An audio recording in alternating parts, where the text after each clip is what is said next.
I won't set foot in any city, mall, or even a crowded park again. Seriously, sometimes I can't even muster the courage to step outside my apartment. My family thinks I've lost it. My friends think I'm being overly dramatic. And the cops, they literally told me to stop wasting their time and see a shrink. But I'll tell you exactly what I saw. I'm sure you'll believe me. People need to know about this. It's important. So here's the thing. I traveled about an hour from my home to do some urban exploring in the heart of New York City. I'm not big on city life or anything, but I recently lost my job. I just wanted a change of scenery, maybe even some cool cityscape shots for my Instagram. A little adventure, you know? I parked and just started wandering. I didn't follow a specific route. I made my own. My phone was set to track my path so that I wouldn't get lost. Technology, right? As I was wandering, I got some pretty nice pics of towering skyscrapers, some interesting graffiti, and even a street performer. I was really enjoying myself, making my own way and just breathing. I had been going for almost 2 hours when I saw an old abandoned building. It wasn't too far from me and the entrance was accessible. When I got to the building, I peeked inside and it was pitch black. So I turned on my phone's flashlight, and that's when I realized this was an old warehouse. I got a little carried away thinking about how I had discovered an abandoned warehouse, wondering if anyone else had ever been here. It was thrilling. Of course I stepped in. I went in a few feet. I was being super careful, but I could see a concrete floor beneath me. I felt safe. So I kept walking forward, following the light from my flashlight, taking a picture here and there. I was maybe 20 or 30 feet in when I realized I was in a huge hall, a warehouse hall. There were a few doors in the walls surrounding the hall. I picked the closest one to me and looked in. It was another room. I could tell it was big enough to walk through, so I stepped through the door and carefully walked a few more feet.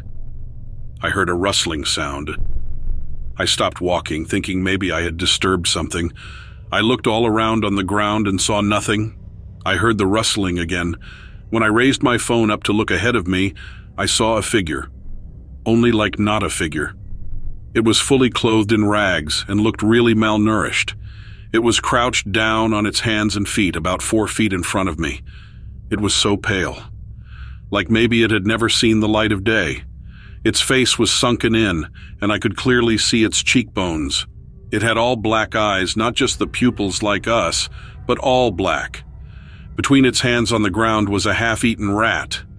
I don't want to get too detailed because some people may have weak stomachs. I honestly thought I might hurl. I heard the rustling sound again and realized that it was making that noise. I don't know how I knew, but it was calling for its friends or family. Back up. I don't know.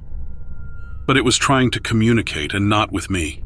I moved back towards the way I came, but I kept my flashlight on it. It didn't seem to like the light too much. It didn't even try to move towards me at all. I was able to get back through the door. I took a quick look around and didn't see anything else. I ran for my life back the way I came. I could hear rustling and it was getting closer and louder. There had to be more than one. I felt like that rat, like I was being hunted. I was able to see the light from the original opening when I tripped. I dropped my phone and I'm not even gonna lie. I didn't even try to pick it up. I got right on up and got out of that building. I ran down those city streets. I was panting so hard, but my adrenaline would not let me stop. I only stopped when I was sure nothing had followed me. I realized I had no phone and no idea where I was.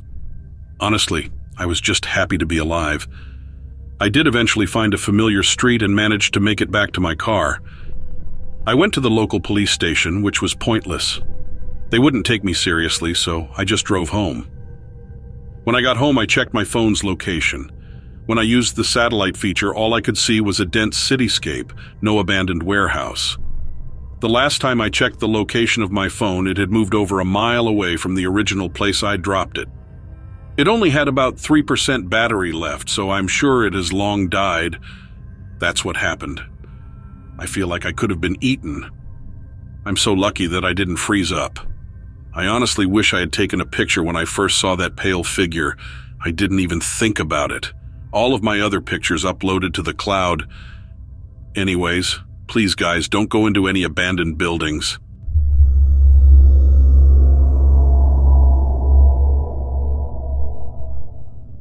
Back when the whole world was dealing with the pandemic in 2020, my buddy Jake and I both found ourselves without jobs. Our restaurant was forced to close due to lockdowns, and we were stuck at home, just like everyone else. We figured we might as well make the most of the situation, given we didn't really have much else to do. We didn't have any big responsibilities tying us down, so we thought, why not take advantage of the free time? After bouncing ideas around, we decided to take a road trip across the country. We had always wanted to visit every state in the US, but never had the time. And now, we had nothing but time. We didn't really have a set route or plan, we just knew we wanted to hit all 50 states. We got some tips from other friends who had taken road trips before and got everything ready. We're from Texas, so we decided to start from there and head west. We had enough provisions for a couple of weeks. Lots of canned goods, some camping gear, and a bunch of snacks. We weren't really trying to rush it. We wanted to take our time, enjoy the journey. We had been cooped up in a kitchen for far too long. The first night we grilled some burgers over a fire. Not the same as a rabbit, but it was what we had, and we loved the idea of cooking our own food outside. We set up our tent in a quiet, secluded spot, and there was a light drizzle that night, but we were dry inside our tent. The next morning, we packed up and got on the road. We covered about 150 miles that day, which was a lot for us. We found a nice spot by a lake to set up camp for the night. We knew there was supposed to be good fishing in that lake. We didn't catch any fish, but we had a good time trying. We turned in early, around 9 p.m., but around midnight we started hearing something moving around outside the tent. It sounded like it was walking on 2 feet. Now, Jake and I have done a lot of camping, so we can usually tell when it's an animal moving around. But this was different. And then we caught a whiff of something. It was like nothing I'd ever smelled before. Jake wanted to go out and investigate, but I convinced him it was best to stay put and wait. I was hoping whatever it was would just leave, but the noise continued. Eventually, we decided to take a peek outside. What we saw shocked us. There was a huge, hairy creature poking around our campsite. It was only about 20 feet away.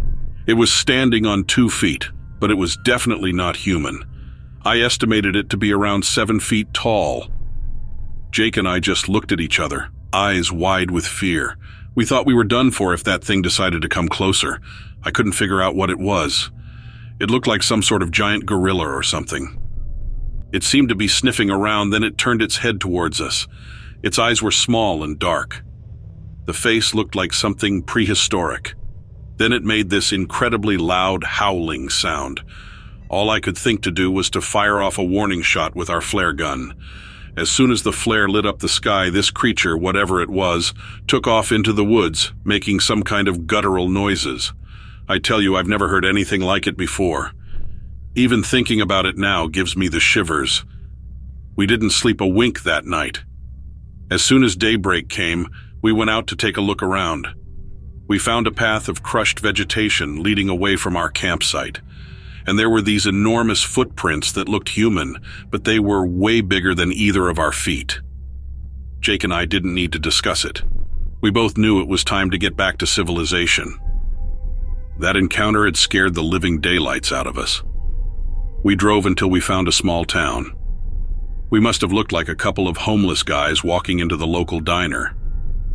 After we had eaten and calmed down a bit, we started talking about what we had seen. I was expecting the locals to laugh at us, but they didn't seem all that surprised. Turns out there were quite a few stories about Bigfoot sightings in that area. I was taken back at how nonchalantly they discussed it. We thought about making an official report, but that's when the teasing started. So we decided against it. In the end, we didn't report it. This is actually the first time I've really spoken about it since that day. Sometimes I wonder if we should have just kept going on our road trip. But who knows what that creature could have done to us.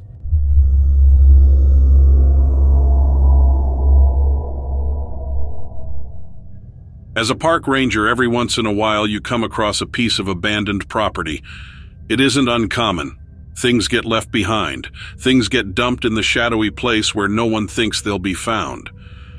Most often, you collect the property, try to contact the owners, and ultimately dispose of it. In some cases, however, you have to do a little more. There are certain items that demand more of you when you find them discarded on the trail. I came across a bicycle one afternoon, adult size, rigged to make easy work of the sharp turns and winding hills of the dirt that cut through the forest. It was overturned on the side of the path. The weeds underneath its steel frame were reaching up from below it, coiling around the body of the bicycle like fingers trying to drag the structure back into the dirt. It had been there a while, I knew that. But aside from the dried mud on the tires, the bike looked brand new. They wouldn't have just left it. I called back to my peers over the radio and began to investigate, stepping over the bike and into the woods. There was a chance they'd left the trail for some reason and become lost, trapped, or injured. I called out, sharing my identity and scanning the brush for any signs of movement. The area became quiet. On the trail, I hadn't noticed it, but the moment I stepped off, it seemed like the ambient sounds of the forest had died down. I think in the moment my adrenaline was too high for my mind to register what was happening. I was too focused on the task at hand, saving a life. When a sound finally did penetrate that wall of silence, though, it wasn't at all what I was looking for. It was a howl, long-winded and bone-chilling. It penetrated straight through the goosebumps rising on my skin and sunk down into my very core. I was suddenly uncomfortably aware of my own heartbeat. I felt every thud in my chest, felt the pulsing in my ears and skull. The howl wasn't like anything I'd heard before. My training took over, my responsibility to the individual who was probably lost in the forest around me. That's what kept me from running, at least at first. Then the creature emerged from the wilderness. It stepped out from behind a tree, as if it had been hiding there and watching me. Its body was long and slender, probably 6 feet from foot to shoulder. It looked like a dog or a wolf, massive and sickly. There were patches where its fur had gone missing, scars where it had tangled with something I can't imagine survived. It was an animal, I knew that much. Then it stood on its hind legs and everything I knew fell apart. It stood like a man and glared at me like I was going to be the next thing stuck between its teeth. I believed it, so I ran. I tore my way back to the trail and lifted the bike from the weeds. I heard the plant life snap, each of the earth's fingers breaking as I ripped the frame back upright. I didn't think I could outrun the monster, but maybe this would work. I pedaled as quickly as I could and prayed that the chain and tires were still properly aligned. If the bike had been discarded as damaged goods, I was doomed. Lucky for me, it was holding up. I was confident that I'd left the monster behind. I was already breathing lighter. I didn't slow down, but I did risk a glance behind me. My eyes didn't even make it that far. It was beside the bike, running full speed, easily in pace with my pedaling, destroying every branch and bush in its way. I tried to yell, gasp, anything. I opened my mouth to scream, but it was already crashing into me. It slammed shoulder first into my side and sent me reeling. My face hit the ground first. I tasted dirt and grass and the blood already flowing between my teeth. My body ragdolled and rolled, tying up in knots before I landed several feet off of the trail. I was face up, squinting at the sky peeking back at me from beyond the tops of the trees. I knew surer than anything else that the monster was coming my way. I was going to be eaten, but the bite never came. The teeth and tongue never lashed my body. I was able to pull myself up somehow. The bike was ruined. The second crash on the trail was apparently too much for it to bear. The frame was twisted and the front tire was bent. There was no sign of my attacker except for the patch of hair caught on the bicycle spokes.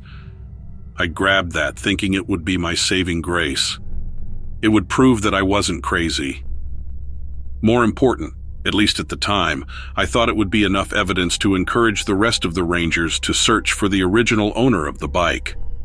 When I brought it back and told my story, there were some snickers, but they ultimately decided to test the hair to see where it came from. The last thing I expected was for those results to come back human. The texture was all wrong, and I knew the beast I'd seen wasn't anything close to human. How was it possible then? How could that have been the evidence that peeled off of the beast's body? It didn't make sense to me then, and it doesn't make sense to me now. Unfortunately, the Rangers felt the same way. Efforts to find the missing person, if they even existed, were minimal. Efforts to track the monsters were non-existent. It was never found and thus far never seen again. But what do you think? Is there a chance it turns back up? Is there a chance that the thing I saw was really just a man?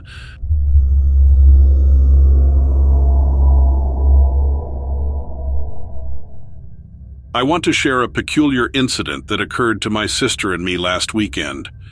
We reside in the quaint town of Ballycastle, Northern Ireland, and we had ventured out to the local Tesco on a Saturday evening to gather some groceries for the week. As we were returning home, we were traversing one of the lesser-known lanes, and our old car began to falter. It's an ancient thing, but we just don't have the means to replace it yet. We were hoping it would last a bit longer, considering the road we were on was quite secluded, and I certainly didn't fancy the idea of walking a few kilometers in my new stilettos. But alas, fortune wasn't on our side, and the blasted vehicle came to a halt. Thankfully, my sister Maeve managed to guide it to the side of the road as it gave out, so at least we weren't obstructing the path. By the time our car had given up the ghost, it was Saturday night, and our chances of finding a tow service were slim, unless we opted for one of those round-the-clock services, which cost a small fortune. As for local garages, we have O'Brien's and Gallagher's, but they're both closed on Saturdays. Ballycastle is a small place after all. I know some might suggest we should have roadside assistance. That would indeed be ideal, but lately we're barely managing to keep the lights on. Regardless, we were stuck, and sometimes you just have to roll with the punches. I knew Maeve didn't want to call anyone we knew for assistance, as it seemed like we were constantly asking for help these days. The pandemic really threw us for a loop, and now all we can find are odd jobs. So we began our trek. Maeve seemed optimistic that a car would pass by eventually, and we wouldn't have to walk the entire distance. She might have been trying to keep my spirits up. As we were walking along the edge of the road, there's a stretch of dense forest before it opens up to a meadow. As we were trudging along next to the forest, I started getting this eerie sensation that something was in there, observing us. I kept glancing towards the trees, and Maeve noticed and asked me what was bothering me. I felt a bit foolish, but I told her, and she chuckled and told me not to fret. It's not like there's anything large enough to harm us where we live. She was correct in terms of wildlife. Badgers, foxes, rabbits, and deer aren't exactly menacing. But I was unnerving myself, considering it might be a person, which is entirely illogical given we were in the middle of nowhere, right? Well, I was correct, and there was something there. We both heard a rustling behind us, and we turned around to look. There was something standing in the middle of the road. I asked, "Is that a person?" Because it was tall enough to be one. We couldn't see it clearly, but it didn't resemble a human shape. It was upright on two legs, but the upper body appeared to be triangular. Maeve said, "I haven't the foggiest what that is. Let's move." She quickened her pace, which made me quite anxious because she's usually unflappable. So, I'm trying to walk faster and my feet are really aching. I keep looking behind us, and even though I never saw it move, somehow this entity seemed closer every time I glanced back. I was genuinely starting to panic. Maeve must have noticed it was getting closer too. Suddenly she stopped and turned around, shouting, "Oi!" really loud, as if she was trying to frighten it off. I turned around too to see, and this thing was maybe 20 meters behind us. I'm not the best at estimating distances. But right after Maeve shouted, it suddenly moved and its upper body expanded, and I swear on my life, this thing had actual wings. These enormous wings unfurled all of a sudden to what seemed to be 3 meters wide. It then gave a little hop and pushed the wings down, and it just took off. There's no other way to describe it. It just launched itself like a bird, even though it was the size of a man. It didn't come toward us, just up and up until it vanished off to the side of the road where the forest was. Maeve said, "Bloody hell," and I was just speechless. I mean, I've never been so frightened in my life.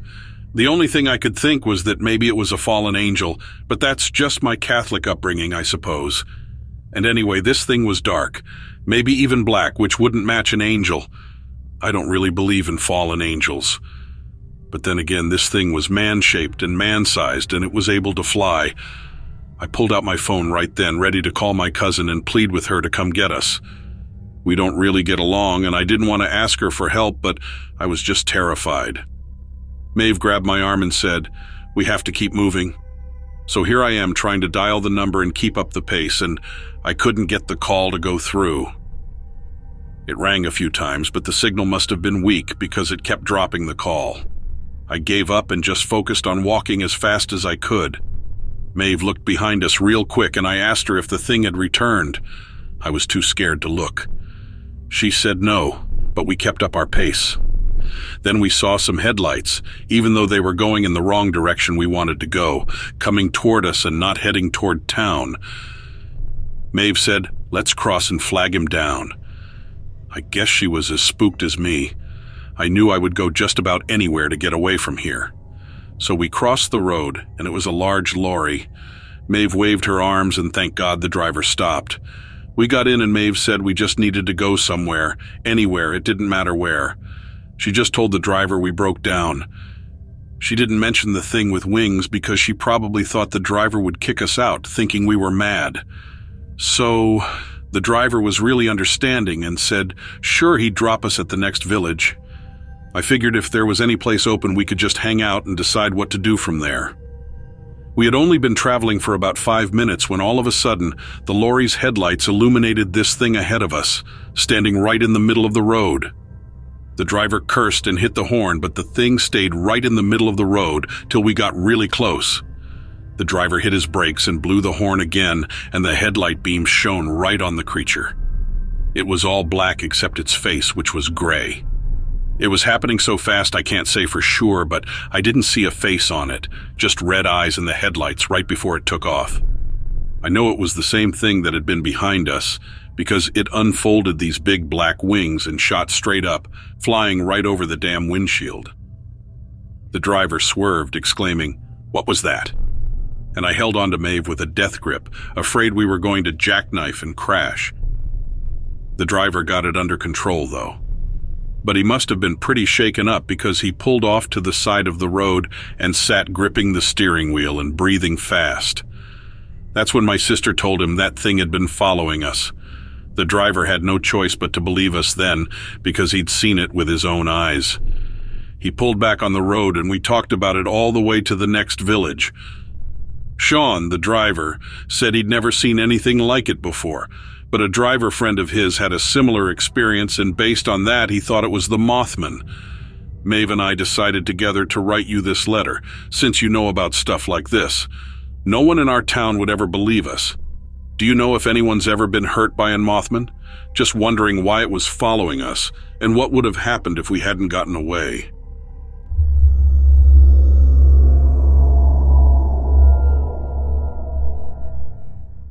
This was a few summers back when I had gone to visit my cousin's place. We lived in a quaint village in southern Spain.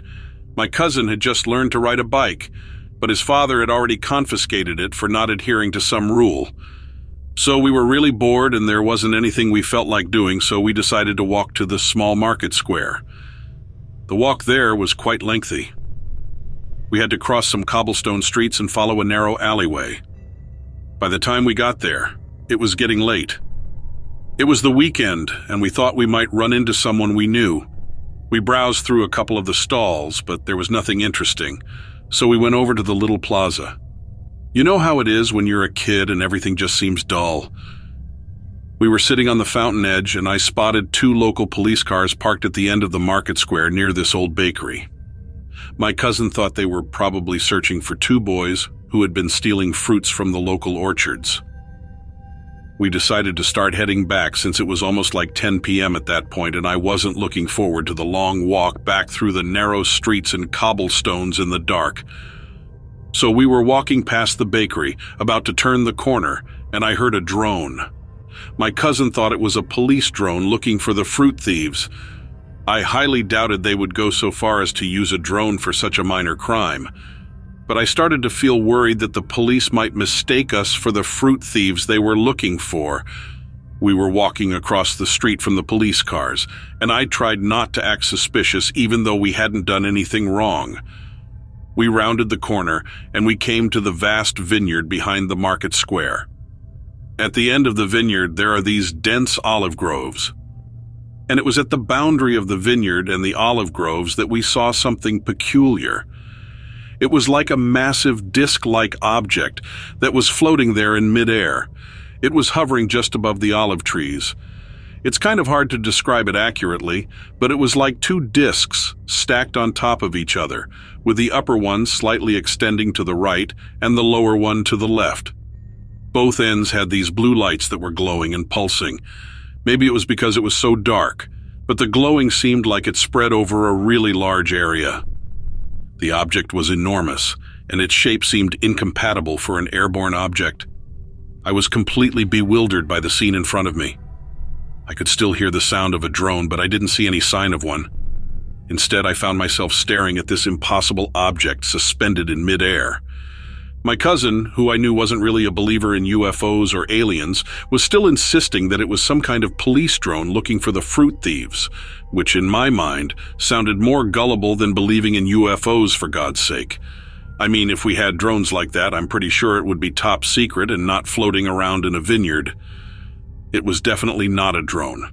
Its shape was just a disc without wings or propellers. The fact that it was so huge and was able to stay suspended in mid-air was inexplicable. And it was positioned at an odd angle. I remember the next part clearly. I lifted my phone up to take a picture, and the object suddenly started spinning toward us. It was totally surreal. It spun really fast, like it was a propeller itself. You could hear the sound of the wind as it was cutting through the air. I was completely stunned. My mind was struggling to make sense of what was happening. It was like the object was responding to my phone. My cousin started panicking and pushed my hands down. Then the spinning motion immediately stopped, and the object began to reposition itself, lifting up a little and started to move toward the market square. I have to tell you, the drone sound hadn't been coming from the object. The drone we heard had appeared in front of the disc-shaped object, almost like it was escorting it away. The drone didn't look like a conventional one, though. Maybe it was because I was on the verge of hysteria, but it seemed to have a distorted shape and its lights were unusually bright. The lights were on inside it, which I thought was really weird for a drone flying around in the dark. I can't emphasize enough how unsettling the whole situation was. The object and the drone were hovering right above us, and it felt like we were in the middle of something that could be catastrophic. The sound of the drone blades was deafening, and the size of the object was mind-boggling. My cousin kept trying to rationalize it as some sort of police drone, but I knew deep down that it was not of this world.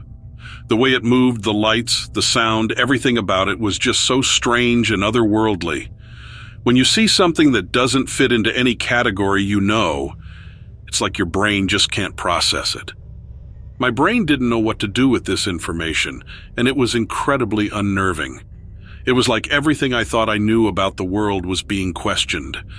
But all we could do after all that was to just walk away. I looked back a few times, but then we both just wanted to get home as quickly as possible. It's strange to think that I used to think a close encounter would be cool, but after that experience, I don't ever want to go through something like that again.